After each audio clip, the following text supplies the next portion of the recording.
नमस्कार, आप देख रहे हैं जन उत्तराखंड और मैं हूं आपके साथ भानु दीक्षित। सबसे पहले नजर हेडलाइंस पर। हल्द्वानी में उत्तराखंड मुक्त विश्वविद्यालय का 10वां दीक्षांत समारोह। राज्यपाल गुरमीत सिंह ने 24 छात्र छात्राओं को दिए स्वर्ण पदक। त्रैमासिक पत्रिका उड़ान का विमोचन और हिंदी वेबसाइट का भी किया लोकार्पण।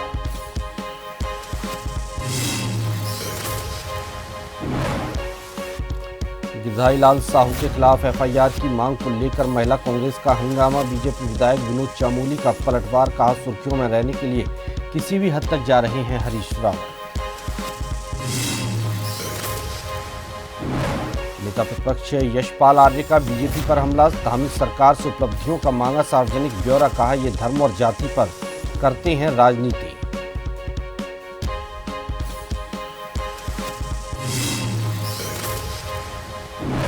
केंद्र सरकार की इनोवेटिव पहल आभा आईडी से मरीजों को बड़ी राहत। बार बार पर्चा बनवाने और कागजात संभालने से मिलेगी मुक्ति। मेडिकल डेटा होगा डिजिटल और सुरक्षित।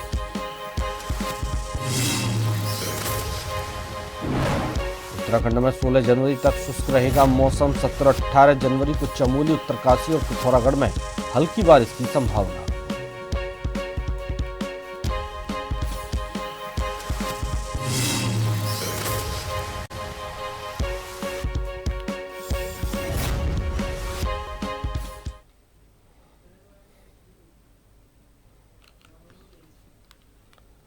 और खबरें विस्तार से। देहरादून के डालनवाला थाने में महिला कांग्रेस ने गिरधारी लाल साहू के खिलाफ एफआईआर दर्ज कराने को लेकर जोरदार प्रदर्शन किया।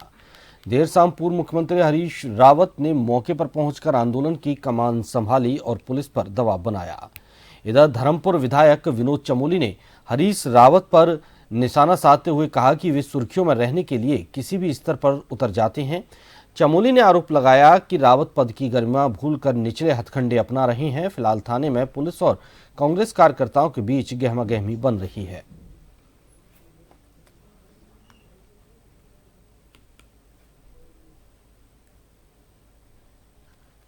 क्या कमेंट करेंगे? पूरा आप सोशल मीडिया भरा पड़ा है कि रावत जी बहुत निचले स्तर पर उतर जाते हैं कई बार और अपने पद और कद का भी ख्याल नहीं रखते हैं। अरे उनका काम तो अगर वो ऐसे भी निर्देश कर देंगे तो वैसे भी हो जाएगा, लेकिन जब उनके खिलाफ कुछ मीम चले तो वो थाने पहुंच गए, बीजेपी कार्यालय आने लग गए, तो उनको सुर्खियों में बने रहना है। उनकी हालत तो इतनी खराब हो गई है कि सुर्खियों में बने रहने के लिए नारे खाए कहीं भी बैठने को तैयार है। ये उनकी समस्या है, मैं उस पर क्या कर सकता हूँ। और आपको सीधा लिए चलते हैं चंपावत, जहां मुख्यमंत्री पुष्कर सिंह धामी का दौरा है। जनसंवाद कार्यक्रम में वे पहुंचे हैं।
मुख्यमंत्री जी उत्तराखंड सरकार के द्वारा जनपद चंपावत को एक आदर्श चंपावत स्थापित कर। धन्यवाद धन्यवाद धन्यवाद धन्यवाद धन्यवाद धन्यवाद। उसका दामी जिंदाबाद जिंदाबाद जिंदाबाद। स्वागत है स्वागत है। जय श्री राम जय श्री राम जय श्री राम जय श्री। मैं आप सभी लोगों से अनुरोध करूंगा कि आप लोग शांति व्यवस्था बनाने का काम करेंगे और सभी लोग अपने अपने स्थानों पर बैठने का कार्य करेंगे। मैं हमारे बीच में हमारे स्वागत गीत के लिए रियासी भवन का उच्चतर माननीय मुख्यमंत्री जी हम सबके बीच में हैं। एक बार जोरदार तालियों से माननीय मुख्यमंत्री जी का स्वागत एवं अभिनंदन करते हैं। राजकीय उच्चतर हमारे महाराणा साहब भी बैठे हैं यहाँ, हरीश हैसियत जी, सोनू रावत जी और सभी उपस्थित हमारे अभी भट्ट जी, जिनका मुझे यहाँ पर मंच पर स्वागत करने का अवसर मिला। कहाँ गए भट्ट जी हमारे? खीमानंद जी भट्ट जी, खीमानंद भट्ट जी, और विभिन्न क्षेत्रों से यहाँ, ये हमारा भूम क्षेत्र है, आसपास का क्षेत्र है, पूरे क्षेत्र से आए हुए टनकपुर और चंपावत, तल्ला देश, मल्ला देश, खटीमा से भी लोग यहाँ पहुंचे हैं। हमारे माताएं बहनें, बड़ा अच्छा उन्होंने यहाँ पर आज कलश यात्रा भी निकाली है। मैं अपनी सभी बहनों को भी विशेष रूप से मैं उनको बहुत प्रणाम करता हूँ। अपनी हमारी बेटियां जिन्होंने सुंदर यहाँ पर स्वागत गान किया, उन सभी को मैं अपनी शुभकामनाएं देता हूँ। हमारे मंदिर के पुजारीगण जिन्होंने आज बहुत विधि विधान से देश काल परिस्थिति के अनुरूप थोड़े ही समय में बहुत दिव्य और भव्य मां की आराधना में वहां पर मुझे भी सम्मिलित होने का अवसर दिया। सभी स्कूलों से आए हुए हमारे सभी छात्र छात्राएं, प्रशासन के हमारे जिलाधिकारी जो सदैव आप सब लोगों के बीच में रहते हैं। मैं देखता हूं कि पूरे राज्य का अभी जन जन की सरकार जन जन के द्वार कार्यक्रम चला। मुझे लगता है कि चंपावत में शायद पूरा ही होने वाला होगा सबसे पहले। और मैं जो एक इन्होंने पूरा रिपोर्टिंग ग्रुप बनाया हुआ है, विनोद कुमार सुमन जी ने और हमारे चीफ सेक्रेटरी श्री आनंद बर्धन जी ने, उस ग्रुप में सबसे पहले 4 और 5 के बीच में जन जन की सरकार जन जन के द्वार कार्यक्रम की रिपोर्ट सबसे पहले हमारे चंपावत की आती है। ऐसे जिलाधिकारी जी, मुख्य विकास अधिकारी जी, उनके अन्य अधिकारीगण, पुलिस अधीक्षक श्री रेखा जी और सभी अधिकारीगण, कर्मचारीगण, मैं आज के इस अवसर पर आप सभी का अपनी ओर से बहुत स्वागत करता हूं, सबका अभिनंदन करता हूं और मां रणकोची को शीश नवाकर उनको प्रणाम करता हूं कि वो अपना आशीर्वाद, अपनी कृपा दृष्टि हमारे पूरे क्षेत्र पर, पूरे प्रदेश पर बनाए रखें।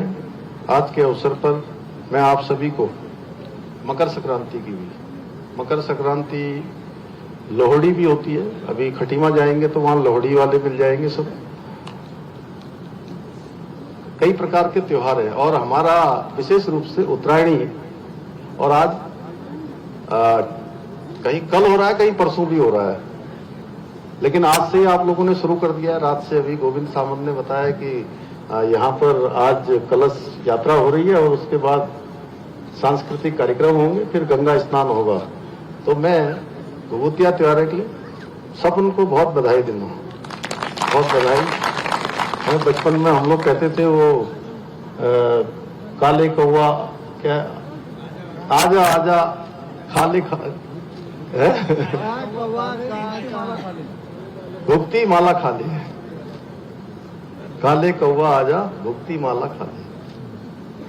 तो बड़ा मन प्रसन्न हो जाता था और बड़े सवेरे से जो है बिल्कुल नहा धो के, रात से नींद ही नहीं आती थी कि सवेरे सवेरे 4-5 बजे उठना है और सबसे पहले जो है पिठा अठा लगा के बिल्कुल जो है पूड़ी और मांस का जो बड़ा होता था बना हुआ लंबी माला पहन के बिल्कुल छत में। और आजकल तो थोड़ा मैं देख रहा हूं कि कौवों को भी बड़ी मुश्किल से जो है ढूंढने पर मिलते हैं, बहुत मुश्किल से मिलते ही नहीं।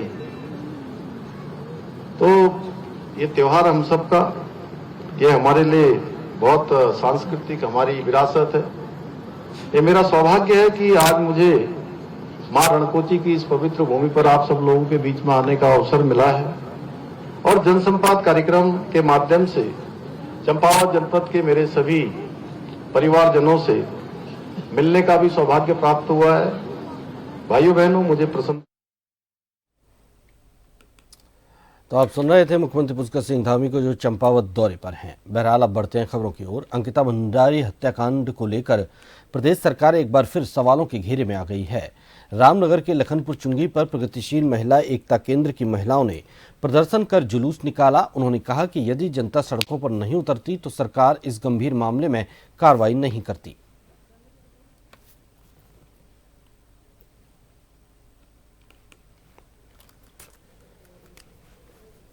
ये मांग है कि अंकिता भंडारी का 3 सालों से लगातार चलते आ रहा है।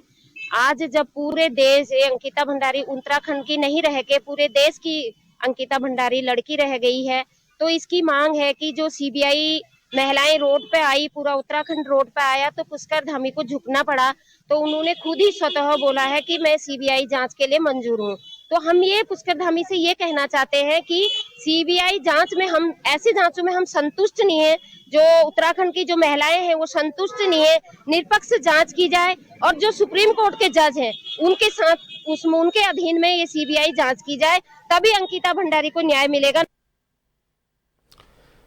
रामनगर से दर्दनाक सड़क हादसे की खबर सामने आई, जहां निर्माणाधीन रिजॉर्ट में मजदूरी कर वापस लौट रहे युवकों की बाइक गेबुआ क्षेत्र में एक कार से टकरा गई। इस हादसे में एक युवक की मौके पर ही मौत हो गई, जबकि 2 अन्य युवक गंभीर रूप से घायल हो गए। घायलों को उपचार के लिए रामनगर अस्पताल में भर्ती करवाया गया।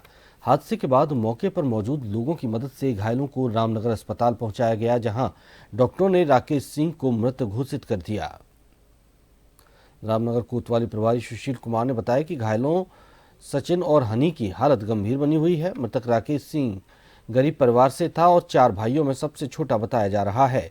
घटना की सूचना परिजनों को दे दी गई है। हादसे के बाद गांव में शोक का माहौल है।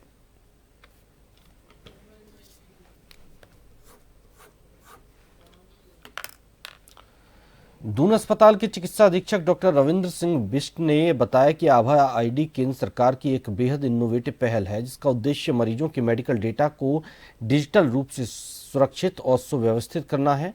डॉक्टर बिष्ट ने कहा कि आभा आईडी के माध्यम से मरीज का रजिस्ट्रेशन किया जाएगा और उसका संपूर्ण मेडिकल रिकॉर्ड उसी आईडी से लिंक रहेगा, जिससे मरीजों को बार बार पर्चा बनवाने या कागजात संभालने की आवश्यकता नहीं पड़ेगी। देखिए, ये एक गवर्नमेंट के द्वारा चलाया गया एक बहुत ही इनोवेटिव तरीका है, जो कि हम अपना मेडिकल डेटा को मैनेज करने के लिए पेशेंट के। इसमें होना क्या है कि एक आभा आईडी के थ्रू सबका रजिस्ट्रेशन बनेगा। मरीज को इससे काफ़ी बेनिफिट होने वाले हैं कि उसके सारे डेटा उसे अब मेंटेन करने की ज़रूरत नहीं होगी। आभा आईडी के थ्रू उसके कार्ड में स्टोर रहेंगे। तो जब भी कहीं किसी भी डॉक्टर के पास जाता है तो डायरेक्टली उस कार्ड के थ्रू हो जाता है। हमारे सेटअप में इसका बेनिफिट ये है कि जैसे कि आप लोगों ने देखा होगा कि हमारी ओपीडी करीब 2,500 से 3,000 के आसपास जा रही है पर डे की लगभग। तो 6 घंटे के अंदर 2,500 से 3,000 पेशेंट्स को मैनेज करना, उनका टाइमली पर्चा बनना, भीड़ को कम से कम हो और मरीज को दिक्कत ना हो, इसके लिए इसकी बहुत हेल्प होने वाली है। इसके थ्रू मरीज ऐप डाउनलोड करके घर पे ही अपना पर्चा बना सकता है, अपना टोकन लेके यहाँ पे अपना पर्चे की प्रिंट आउट लेके अपना जिस भी करस्पॉन्डिंग जो भी डॉक्टर हैं उनको दिखा सकता है। जोशीमठ में शीतकालीन यात्रा परवान पर है, जहां भगवान बद्री विशाल की शीतकालीन पूजा अर्चना मुख्य तौर पर पांडुकेश्वर गांव में स्थित भगवान कुबेर और भगवान उद्धव के मंदिर में की जाती है। इस दौरान यहां हर दिन भारी संख्या में तीर्थयात्री भगवान कुबेर और भगवान उद्धव के दिव्य दर्शन प्राप्त करने के लिए पहुंच रहे हैं।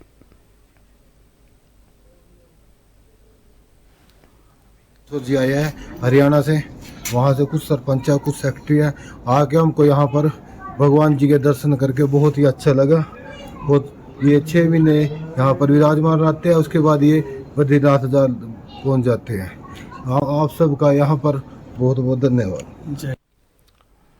उत्तराखंड में सर्द मौसम के बीच एक बार फिर नई अपडेट जारी की गई है, जिसकी जानकारी देते हुए मौसम विज्ञान केंद्र के निदेशक डॉक्टर CS तोमर ने बताया कि 16 जनवरी तक प्रदेश में मौसम शुष्क रहने वाला है, जबकि 17 और 18 जनवरी को कुछ जिलों चमोली, उत्तरकाशी और पिथौरागढ़ में हल्की बारिश और हल्की बर्फबारी देखने को मिल सकती है। बर्फबारी 3400 मीटर से अधिक ऊंचाई वाले क्षेत्रों में देखने को मिल सकती है। इसके साथ ही 19 जनवरी को इन जिलों के साथ रुद्रप्रयाग जिले में भी हल्की बारिश और अधिक ऊंचाई पर बर्फबारी देखने को मिल सकती है।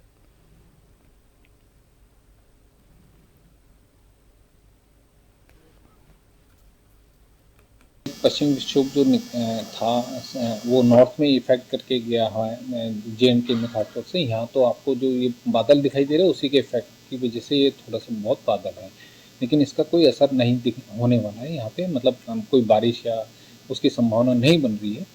तो मौसम मुख्यतः जो है 16 तारीख तक तो हमको लग रहा है शुष्क रहेगा उत्तराखंड में, जो संभावनाएं बन रही है। उसके बाद 17 तारीख से जो पहाड़ी हमारे जनपद है ना, उसमें 17 और 18 जनवरी को उत्तरकाशी, चमोली, पिथौरागढ़ में, और 19 तारीख को जो है इसमें रुद्रप्रयाग और में भी हमारे को ऐसी संभावनाएं बन रही है, हल्की से हल्की बारिश कहीं कहीं हो सकती है। उत्तराखंड के मुख्यमंत्री पुष्कर सिंह धामी ने प्रदेशवासियों को हर्ष और उल्लास के पावन पर्व लोहड़ी की हार्दिक बधाई और शुभकामनाएं दी। सोशल मीडिया पर उन्होंने लिखा, यह पर्व आप सभी के जीवन में सुख, समृद्धि, आरोग्यता और नई ऊर्जा का संचार करे, यही कामना है।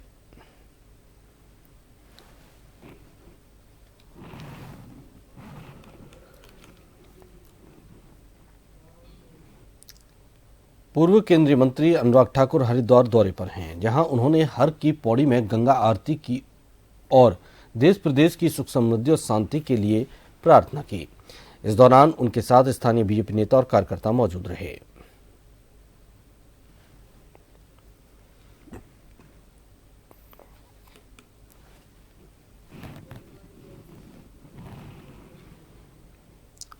हल्द्वानी में उत्तराखंड मुक्त विश्वविद्यालय का 10वां दीक्षांत समारोह सोमवार को आयोजित किया गया। राज्यपाल गुरमीत सिंह ने विश्वविद्यालय सभागार में 34 छात्रों को स्वर्ण पदक दिए, तो वहीं 18,129 शिक्षार्थियों को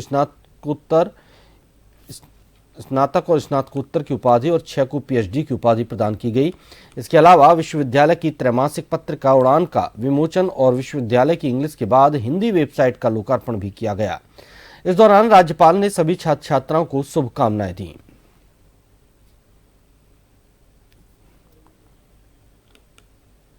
आज बहुत सौभाग्य का दिन है कि आज हमने उत्तराखंड ओपन यूनिवर्सिटी के 10वें कॉन्वोकेशन किया है, जिसके अंदर में 18,416 स्टूडेंट्स को डिग्री दी गई है।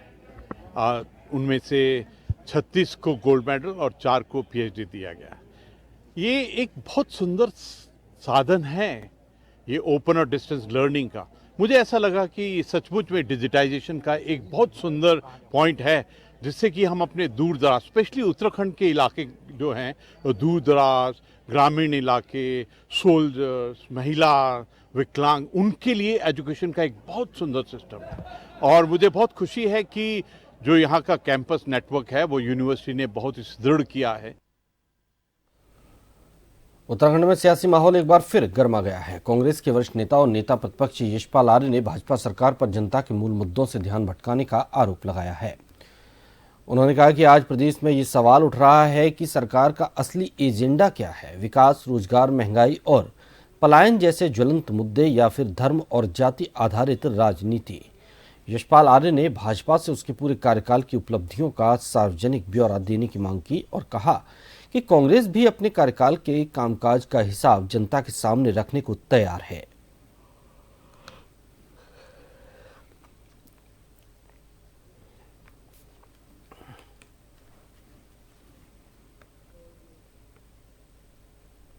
जन जन की सरकार कहाँ रही है? एजेंडा क्या है भाजपा का?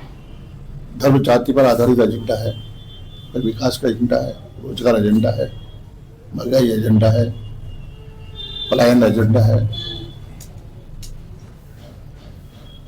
और हमने लगातार कहा है कि सरकार को अपने कार्यकाल का ब्यौरा देना चाहिए, उपलब्धियों का ब्यौरा देना चाहिए। इन्होंने अपने राज कार्यकाल में जब भी सरकार एक भाजपा की रही हो, इनको अपने कार्यकाल का ब्यौरा देना चाहिए कि हमारी उपलब्धियां क्या रही हैं, हमने क्या किया है। हमने ये भी कहा, इन्होंने 25वीं वर्षगांठ मनाई राज्य की, हमने कहा ये हिसाब दें हम अपने कार्यकाल का हिसाब देंगे।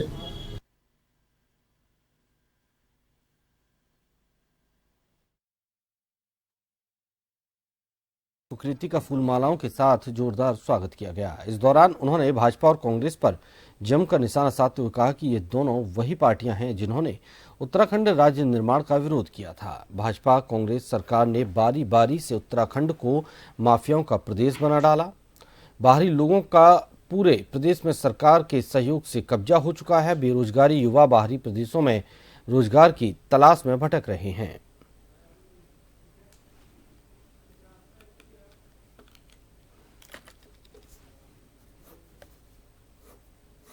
एक अच्छा संकेत है उत्तराखंड क्रांति दल के लिए, तो जो है वो नहीं कहूँगा, इस राज्य के लिए ये बहुत अच्छा संकेत है कि जनता स्वतः ही जो है सड़कों पे आ रही है उत्तराखंड क्रांति दल की। उनका सीधा ये कहना है, कई लोगों के हमने आम जो जनता है उनके विचारों को जाना हम लोगों ने। उन्होंने कहा कि राज्य बनने के बाद जो हमारी सोच थी, जो हमारी मंशा थी, कहीं न कहीं भी वो हमें नजर नहीं आई। तो कहीं ना कहीं जनता जो है ये सोचने के लिए बाध्य हो गया कि हमने क्या खोया है और क्या पाया है। वो आत्ममंथन कर रही है। तो कई लोगों से, हमारे जो बुद्धिजीवी वर्ग है, तमाम लोगों से हमारा बात हुई है। उन्होंने कहा जी हमने खोया ही खोया है, इस राज्य में पाया कुछ। काशीपुर में किसान सुखवंत सिंह की आत्महत्या के मामले में एसएसपी मणिकांत मिश्रा ने सख्त कार्रवाई की। मामले में लापरवाही करने पर थाना आईटीआई प्रभारी और उप निरीक्षक को निलंबित किया है, जबकि रिपोर्टिंग पुलिस चौकी पैगा की पूरी टीम लाइन हाजिर की गई है। एसएसपी मणिकांत मिश्रा ने बताया कि सुखवंत सिंह की आत्महत्या के मामले में सभी आरोपियों को गिरफ्तारी के प्रयास किए जा रहे हैं।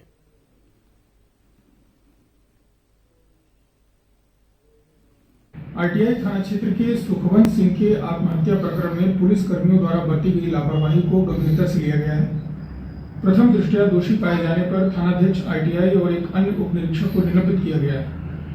इसके अलावा पैगा चौकी के पूरे स्टाफ को तत्काल प्रभाव से लाइन हाजिर कर दिया गया है। साथ ही पीड़ित परिवार से प्राप्त तहरीर के आधार पर आईटीआई थाने में मुकदमा पंजीकृत किया गया है। इस मुकदमे में सभी आरोपियों को गिरफ्तारी के लिए प्रयास किए जा रहे हैं और इन सभी आरोपियों के विरुद्ध सख्त से सख्त कार्रवाई की जाएगी।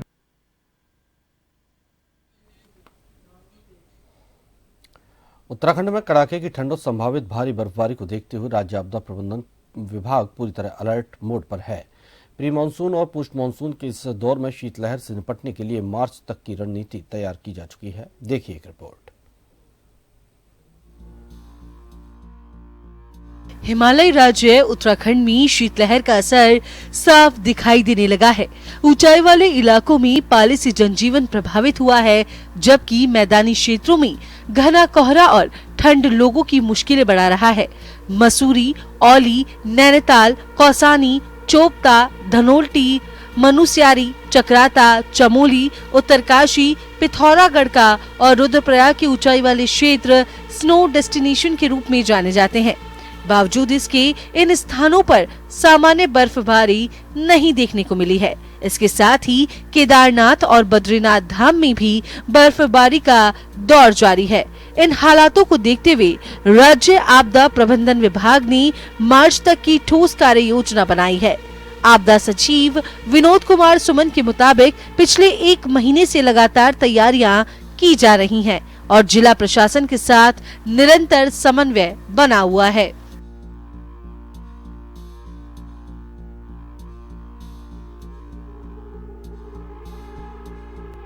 पिछले 1 महीने से लगातार हम लोग शीत ऋतु की तैयारियों के लिए जनपदों के साथ टच में हैं। उनको लगातार इंस्ट्रक्शन जा रहे हैं। 1 बैठक हमारे एसीओ साहब के द्वारा, 2 बैठक हम लोगों के द्वारा और 1 बैठक चीफ सेक्रेटरी के द्वारा ऑलरेडी की जा चुकी है और सभी को डिटेल में निर्देश दिए जा चुके हैं। शासन स्तर से भी डिटेल में निर्देश जारी किए गए हैं। आपदा प्रबंधन विभाग ने संभावित सड़क बंद होने वाले क्षेत्रों में पहले से जेसीबी मशीन, स्नो कटर, नमक और चूना तैनात करने के निर्देश दिए हैं। जहां आवागमन बाधित हो सकता है, वहां मार्च तक आवश्यक वस्तुओं के भंडारण की व्यवस्था सुनिश्चित की गई है। इसके अलावा दुर्गम इलाकों में गर्भवती महिलाओं का डेटा तैयार कर उन्हें नजदीकी स्वास्थ्य सुविधाओं वाले क्षेत्रों में शिफ्ट किया गया है, ताकि आपात स्थिति में तुरंत चिकित्सा सहायता मिल सके।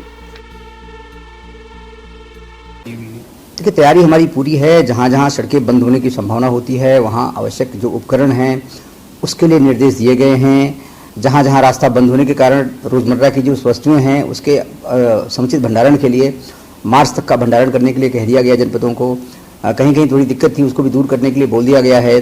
जो प्रेग्नेंट लेडी हैं उनका डेटाबेस बनाए जाने के लिए और ऐसे स्थान पर रखने के लिए कहा गया है। उनको कोशिश करें कि कैसे नज़दीक के चिकित्सा केंद्र में हॉस्पिटल में लाएं, उनको इसके लिए तैयारी करने के लिए कहा गया है।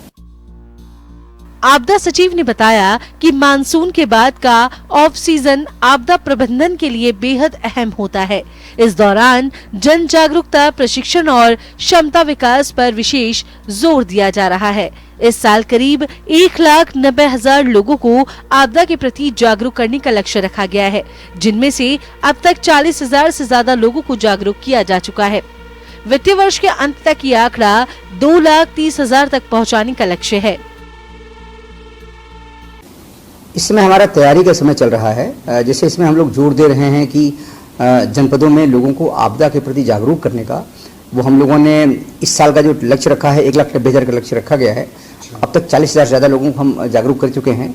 अब मीडिया में, सोशल मीडिया में लगातार इसकी क्लिप्स, लगातार समाचार प्रकाशित हो रहे हैं। अब सभी जनपदों में चल रहा है। हम लोगों ने सभी जनपदों का अपना एक टारगेट फिक्स किया था, उसके अनुसार जनपद काम कर रहे हैं। कुल मिलाकर शीतलहर और संभावित बर्फबारी को लेकर उत्तराखंड आपदा प्रबंधन पूरी तरीके से सतर्क है। मार्च तक की तैयारियों के साथ सरकार का फोकस जन सुरक्षा और त्वरित राहत पर बना हुआ है। जन टीवी के लिए उत्तराखंड डेस्क की रिपोर्ट। इसी के साथ इस बुलेटिन में फिलहाल इतना ही। नमस्कार।